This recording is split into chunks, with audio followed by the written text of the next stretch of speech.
കൂട്ടുകാർക്കും മറ്റൊരു ക്ലാസ്സിലേക്ക് സ്വാഗതം.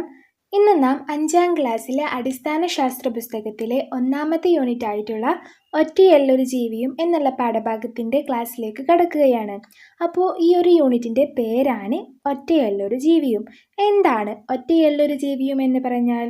ഒരു ജീവിയും ഒറ്റയ്ക്കല്ല ഈ ഭൂമുഖത്ത് താമസിക്കുന്നത്. എല്ലാ ജീവികളും പരസ്പരം ബന്ധപ്പെട്ടുകൊണ്ടാണ് ജീവിക്കുന്നത്. അതാണ് ഈ ഒരു പാഠഭാഗത്തിൻ്റെ പേരായ ഒറ്റയല്ലൊരു ജീവിയും എന്നതുകൊണ്ട് ഉദ്ദേശിച്ചത്. നമ്മുടെ പാഠഭാഗത്തിൻ്റെ തുടക്കത്തിൽ തന്നെ നമുക്കൊരു ചിത്രം കാണാമല്ലേ? ചിത്രത്തിൽ നമുക്ക് പൊന്മാനിനെ കാണാം. പൊന്മാന് ഒരു മരച്ചില്ലയിൽ ഇരിക്കുകയാണ്. എന്നിട്ട് ഒരു മീനിനെ നോക്കിക്കൊണ്ടേ ഇരിക്കുകയാണല്ലേ. കുളത്തിലുള്ള ഒരു മീനിനെ നോക്കിക്കൊണ്ടേ ഇരിക്കുകയാണ്. അപ്പോൾ എന്തിനായിരിക്കും ഈ പൊന്മാന് കുളത്തിലുള്ള മീനിനെ നോക്കുന്നത്? പൊന്മാനിൻ്റെ ഭക്ഷണമാണ് മീൻ. അപ്പോൾ എപ്പോഴാണോ മീനിനെ കൊത്തിക്കൊണ്ടുപോകാനുള്ള ചാൻസ് കിട്ടുന്നത്, അപ്പോൾ നമ്മുടെ പൊന്മാന് വേഗം എന്തു ചെയ്യും? പറന്ന് ആ മീനിനെ കൊത്തിക്കൊണ്ടു പോകും. അപ്പോൾ അതാണ് നമ്മുടെ പൊന്മാൻ്റെ ജോലി. അപ്പോൾ ഇനി നമുക്ക് പാഠഭാഗത്തിലേക്ക് കടന്നാലോ? അപ്പോൾ എന്താ നമുക്കിവിടെ തന്നിട്ടുള്ളത്? ചിത്രത്തിലെ പക്ഷി ഏതാണ്? ചിത്രത്തിലെ പക്ഷി ഏതാണ്? ഏതാണ്? പൊന്മാനാണ്. ഇവയുടെ പ്രധാന ഭക്ഷണം എന്താണ്? ഇവയുടെ പ്രധാന ഭക്ഷണം മീനാണ്. ഈ പക്ഷിയെ സാധാരണ എവിടെയാണ് കാണുന്നത്? സാധാരണ പൊന്മാന് കുളക്കരയിലോ അല്ലെങ്കിൽ കുളക്കരയ്ക്ക് അടുത്തുള്ള ഏതെങ്കിലും മരത്തിലുള്ള പൊത്തിലോ ഒക്കെ ആയിട്ടായിരിക്കും നമ്മൾ ഈ പൊന്മാനിനെ സാധാരണയായിട്ട് കാണുക. കാരണം എന്താണ്? ഈ പൊന്മാൻ്റെ ഭക്ഷണം മീനാണ്. അതുകൊണ്ട് തന്നെ മീൻ എവിടെയാണോ ഉള്ളത് അവിടെ ചുറ്റിപ്പറ്റിയൊക്കെ ആയിരിക്കും നമ്മുടെ പൊന്മാന് താമസിക്കുക. എന്താകും അതിന് കാരണം? കാരണം എന്താണ്?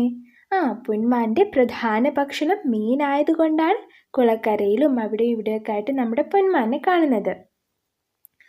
പിന്നെ എന്താണ് നമുക്കിവിടെ പെട്ടിക്കോളത്തിൽ നൽകിയിട്ടുള്ളത്? നദീതീരത്തോ കുളക്കരയിലോ ഉള്ള മാളങ്ങളിലാണ് പൊന്മാൻ താമസിക്കുന്നത്. അപ്പോൾ പൊന്മാനിൻ്റെ താമസസ്ഥലം എവിടെയാണ്? നദീതീരത്തോ കുളക്കരയിലോ ഉള്ള മാളങ്ങളിലാണ്. ജലസ്രോതസ്സുകൾക്ക് സമീപം മീൻ പിടിക്കാൻ സൗകര്യമുള്ള സ്ഥലങ്ങളാണ് ഇവ അധികവും താമസിക്കാനായി തിരഞ്ഞെടുക്കുന്നത്. അപ്പോൾ ഈ പെട്ടിക്കോളത്തിലുള്ളതെല്ലാം നിങ്ങൾ വളരെ കൃത്യമായി പഠിച്ചിരിക്കണം. പിന്നെ എന്താണ് നമുക്കിവിടെ തന്നിട്ടുള്ളത്? പലതരം ആഹാരം കഴിക്കുന്ന ജീവികൾ നമുക്ക് ചുറ്റുമുണ്ട്. വിവിധ തരം ജീവികൾ കഴിക്കുന്ന ആഹാരം എന്തെല്ലാമാണ്? അപ്പോൾ നമ്മുടെ ചുറ്റുമുള്ള എല്ലാ ജീവികളും മീനിനെ മാത്രമാണോ കഴിക്കുന്നത്? അല്ല, പല ജീവികളും പല സാധനങ്ങളെയാണ് തിന്നുന്നത് അല്ലേ? അപ്പോൾ നമ്മുടെ ആട് അല്ലേ, ആട് എന്തിനാണ് തിന്നാറുള്ളത്? ആട് പുല്ലാണ് തിന്നാറുള്ളത്. അങ്ങനെ പലരും പലതാണ് തിന്നാറുള്ളത്. ആടിൻ്റെ പ്രധാന ആഹാരം എന്താണ്? ആടിൻ്റെ പ്രധാന ആഹാരം പുല്ലാണ്. സസ്യഭാഗങ്ങൾ ആഹാരമാക്കുന്ന മറ്റെന്തെല്ലാം ജീവികളുണ്ട്? അപ്പോൾ ഈ ആട് മാത്രമാണോ പുല്ലുകൾ തിന്നുന്നത്? അല്ല, ആട് മാത്രമല്ല പുല്ല് തിന്നുന്നത്. പുല്ല് തിന്നുന്ന മറ്റു പല ജീവികളുമുണ്ട്. അപ്പോൾ അവയ്ക്ക് ഉദാഹരണങ്ങളാണ് ഏതൊക്കെ? മാന്, മുയൽ എന്നിവയെല്ലാം. എല്ലാവരും 8ാമത്തെ പേജ് എടുക്കുക. അവിടെ നമുക്ക് 1ാമത്തെ സബ് ഹെഡിങ് ആയിട്ട് വാസസ്ഥലവും ആഹാരവും എന്ന് കാണാം. എന്താണ് മക്കളെ ഈ വാസസ്ഥലം എന്ന് പറഞ്ഞാൽ? വാസസ്ഥലം എന്ന് പറഞ്ഞാൽ നമ്മൾ താമസിക്കുന്ന സ്ഥലം. എന്താണ്? നമ്മൾ താമസിക്കുന്ന സ്ഥലം, അതാണ് വാസസ്ഥലം. അപ്പോൾ വാസസ്ഥലവും അതുപോലെ ആഹാരത്തിനെ കുറിച്ചിട്ടുമാണ് ഇനി നമ്മൾ പരിചയപ്പെടാൻ പോകുന്നത്. ചിത്രം ശ്രദ്ധിക്കൂ. അപ്പം നമുക്കിവിടെ ചിത്രത്തിൽ ആരൊക്കെയാ മക്കളെ കാണാൻ കഴിയുന്നത്? നമുക്കിവിടെ തുമ്പിയെ കാണാം, കാക്കയെ കാണാം, കൊക്കിനെ കാണാം, ഒച്ചിനെ കാണാം, ആമയെ കാണാം, തവളയെ കാണാം, പിന്നെയോ ഞണ്ട്, പുൽച്ചാടി, ചെറുമീൻ എന്നിവയൊക്കെ നമുക്ക് ഈ ഒരു ചിത്രത്തിൽ നിന്ന് കാണാൻ കഴിയുന്നുണ്ട്. പിന്നെ തൊട്ടടിയിൽ എന്താ കൊടുത്തിട്ടുള്ളത്? ചിത്രത്തിലുള്ള ജീവികൾ എന്തെല്ലാമാണെന്ന് എഴുതൂ. അപ്പോൾ ചിത്രത്തിൽ നിങ്ങൾ എന്തെല്ലാം ജീവികളെയാണോ കണ്ടത് ആ ജീവികളുടെ എല്ലാം പേരുകളെ നിങ്ങൾ നിങ്ങളുടെ ശാസ്ത്ര പുസ്തകത്തിൽ എഴുതണം. എന്താണ് മക്കളെ ഈ ശാസ്ത്ര പുസ്തകം? നിങ്ങളുടെ അടിസ്ഥാന ശാസ്ത്ര പുസ്തകത്തിന് വേണ്ടിയിട്ടുള്ള ഒരു നോട്ട്ബുക്ക്. നിങ്ങൾ പുതുതായിട്ട് വാങ്ങിയ നോട്ട്ബുക്കില്ലേ, ആ ബുക്കിൽ നിങ്ങൾ ഈ ചിത്രത്തിൽ കണ്ടിട്ടുള്ള എല്ലാ ജീവികളുടെ പേരും ഒന്ന് എഴുതി ചേർക്കുക. പിന്നെ നമുക്ക് മറ്റൊരു ചോദ്യം കൂടി ചോദിച്ചിട്ടുണ്ട്. ഇവയിൽ സസ്യങ്ങളെ ആഹാരമാക്കുന്ന ജീവികൾ ഏതെല്ലാമാണ്? സസ്യങ്ങളെ ആഹാരമാക്കുന്ന ജീവികൾ ഈ ചിത്രത്തിൽ ആരൊക്കെയാണെന്ന് പറയാമോ? ഒന്നാമത്തെ എന്താ? ചെറുമീനുകൾ സസ്യങ്ങളെ ആഹാരമാക്കും. അതുപോലെ പുൽച്ചാടി സസ്യങ്ങളെ ആഹാരമാക്കുന്നുണ്ട്. പിന്നെ രണ്ടാമത്തെ ചോദ്യം എന്താണ്? ചെറുമീനുകളെ ആഹാരമാക്കുന്ന ഏതെല്ലാം ജീവികൾ ഇവിടെയുണ്ട്? അപ്പോൾ സസ്യങ്ങളെ ആര് ആഹാരമാക്കുന്നു? ചെറുമീൻ ആഹാരമാക്കുന്നു. ചെറുമീനുകളെ ആഹാരമാക്കുന്ന ഏതൊക്കെ ജീവികൾ ഈ ചിത്രത്തിലുണ്ട്?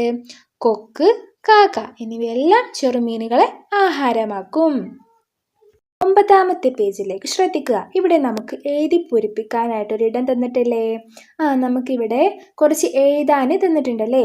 അപ്പോൾ എന്താണ് ഇവിടെ നമുക്ക് ആദ്യം സസ്യം എന്ന് തന്നിട്ടുണ്ടല്ലേ?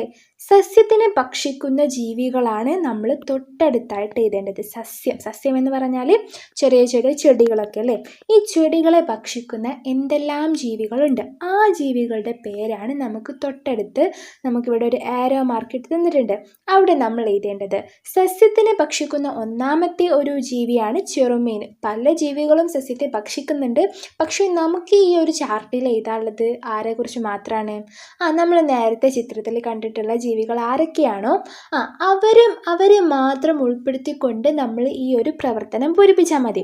സസ്യത്തിനെ തിന്നുന്ന പല ജീവികളും ഉണ്ട്. അപ്പോൾ കുറേ ജീവികളുണ്ട്. അപ്പോൾ അവരെല്ലാവരും കൂടി നമുക്കിവിടെ ഉൾക്കൊള്ളിക്കാൻ കഴിയുമോ? ഇല്ല. അപ്പോൾ നമ്മൾ കുറച്ച് ജീവികളെ വെച്ചിട്ട് നമ്മളിതൊന്ന് പൂരിപ്പിക്കുകയാണല്ലേ. സസ്യത്തിനെ തിന്നുന്ന ആദ്യത്തെ ജീവിയാണ് ചെറുമീൻ. പിന്നെ നമ്മുടെ സസ്യത്തിനെ ആര് തിന്നും? പുൽച്ചാടി തിന്നും. പിന്നെ പുഴു സസ്യം തിന്നും അല്ലേ? പുഴു സസ്യത്തിനെ തിന്നും. സസ്യം എന്ന് പറഞ്ഞാൽ എന്താണ്? ചെടികൾ. പിന്നെ ഈ ചെറുമീനിനെ തിന്നുന്നത് ആരൊക്കെയാണ്? വലിയ മീനുകൾ ചെറുമീനിനെ തിന്നും. അതുപോലെ തവള ചെറുമീനിനെ തിന്നും. പിന്നെ ഈ വലിയ മീന് അതുപോലെ തവള എന്നിവയൊക്കെ ആര് തിന്നും? നമ്മുടെ കൊക്ക് തിന്നും. വലിയ മീനിനെയും തവളയും ഒക്കെ നമ്മുടെ കൊക്ക് തിന്നും. പിന്നെ ഈ പുഴുവിനെ ആരാ തിന്നുക? പുഴുവിനെ നമ്മുടെ കാക്കച്ചി തിന്നും. നമുക്ക് അടുത്ത സബ് ഹെഡിങ്ങിലേക്ക് കിടക്കാം. അടുത്ത സബ് ഹെഡിങ് ആണ് കണ്ണി ചേർന്ന്. എന്താണ് കണ്ണി ചേർന്ന്? മാൻ, മുയൽ, പുൽച്ചാടി തുടങ്ങിയ ജീവികൾ സസ്യങ്ങളെ ആഹാരമാക്കുന്നവയാണല്ലോ. ഈ മാന്, മുയൽ, പുൽച്ചാടി എന്നിവയെല്ലാം സസ്യങ്ങളെ ആഹാരമാക്കുന്നുണ്ട്. ഇവയെ ആഹാരമാക്കുന്ന മറ്റു ജീവികളെ കൂടി ഉൾപ്പെടുത്തി ആഹാരബന്ധം പൂർത്തിയാക്കൂ. അപ്പോൾ ഈ മാന്, മുയൽ, പുൽച്ചാടി എന്നിവയെല്ലാം സസ്യങ്ങൾ തിന്നുന്നുണ്ട്. അപ്പോൾ ഈ മാനിനെ ആരാ തിന്നുന്നത്? അതും കൂടി ഒന്ന് എഴുതിയിട്ട് നമുക്ക് ഈ ഒരു ആഹാരബന്ധം പൂരിപ്പിക്കണം. അപ്പോൾ നമുക്ക് താഴെയായിട്ട് ആ ഒരു ആഹാരബന്ധം പൂരിപ്പിക്കാൻ വേണ്ടിയിട്ട് ഒരിടം തന്നിട്ടുണ്ട്. അപ്പം നമുക്കവിടെ ഈ ഒരു ആഹാരബന്ധം എന്തു ചെയ്യാം? പൂരിപ്പിക്കാം. സസ്യത്തിനെ നമ്മുടെ മാൻ തിന്നുന്നു. മാനിനെ ആര് തിന്നുന്നു മക്കളെ? മാനിനെ സിംഹം തിന്നുന്നു. പിന്നെ സസ്യത്തിനെ മുയൽ തിന്നുന്നു. മുയലിനെ ആര് തിന്നുന്നു? പുലി തിന്നുന്നു. സസ്യത്തിനെ പുൽച്ചാടി തിന്നുന്നു. പുൽച്ചാടിയെ കോഴി തിന്നുന്നു. പൂർത്തിയാക്കിയ ആഹാരബന്ധം ക്ലാസ്സിൽ അവതരിപ്പിക്കൂ. കൂടുതൽ ജീവികളെ ഉൾപ്പെടുത്തി ആഹാരബന്ധം വിപുലീകരിച്ച് ശാസ്ത്രപുസ്തകത്തിൽ ചിത്രീകരിക്കൂ. അപ്പോൾ ഇത് നിങ്ങൾക്കുള്ള വർക്കാണ്. ആഹാരത്തിനായി ജീവികൾ പരസ്പരം ആശ്രയിക്കുന്നു. ജീവികളുടെ ഈ പരസ്പര ബന്ധമാണ് ആഹാര ശൃംഖലാജാലം. നിങ്ങൾ ഈ ഒരു പെട്ടിക്കോളം നല്ല വൃത്തിയായിട്ട് കാണാതെ പഠിച്ചിരിക്കണം. ഈ ഒരു പെട്ടിക്കോളത്തിൽ നിന്ന് നമുക്ക് മനസ്സിലാക്കാൻ കഴിയുന്നത് എന്താ?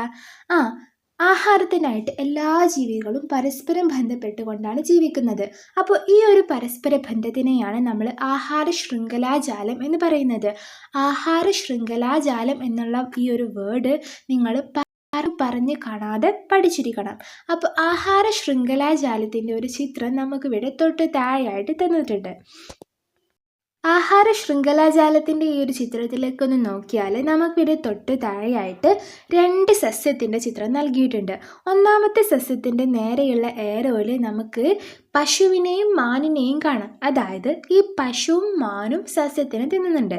ഈ പശുവിനെയും മാനിനെയും പുലി തിന്നുന്നു. പിന്നെ രണ്ടാമത്തെ സസ്യത്തിലേക്ക് നോക്കൂ.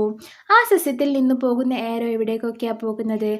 ഒന്നാമത് നമ്മുടെ പശുവിൻ്റെ അടുത്തേക്ക് പോകുന്നുണ്ട്. പിന്നെ ഈ പശുവിനെ നമ്മുടെ കഴുകൻ തിന്നുന്നു അല്ലേ? അപ്പോൾ ഈ പശുവിനെ നമ്മുടെ കഴുകൻ തിന്നുന്നതായിട്ട് നമുക്ക് ഈ ചിത്രത്തിൽ നോക്കിയാൽ മനസ്സിലാകും. പിന്നെ ഈ സസ്യത്തിനെ നമ്മുടെ പുൽച്ചാടി തിന്നുന്നുണ്ട്. പുൽച്ചാടിയെ പക്ഷി തിന്നുന്നു.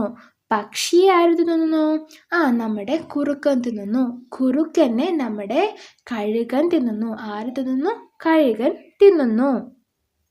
പിന്നെ ഈ പുൽച്ചാടിയെ മറ്റൊരാൾ കൂടി തിന്നു. അതാണ് നമ്മുടെ കുരങ്ങച്ചാരൻ.